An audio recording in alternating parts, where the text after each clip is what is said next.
அன்பின் வணக்கம். நாள் 186, கவிதை 186.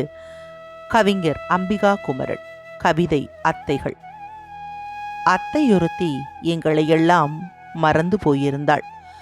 அவளின் உழைப்பு காலாவதி ஆகிவிட்டதென தாத்தாவிடமே அனுப்பி வைத்திருந்தார்கள்.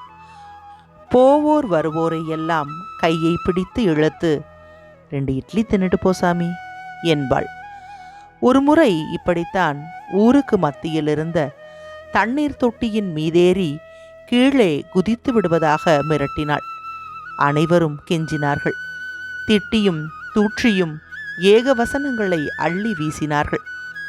அவளின் துயரம் அந்த தொட்டியை விட கனமானது.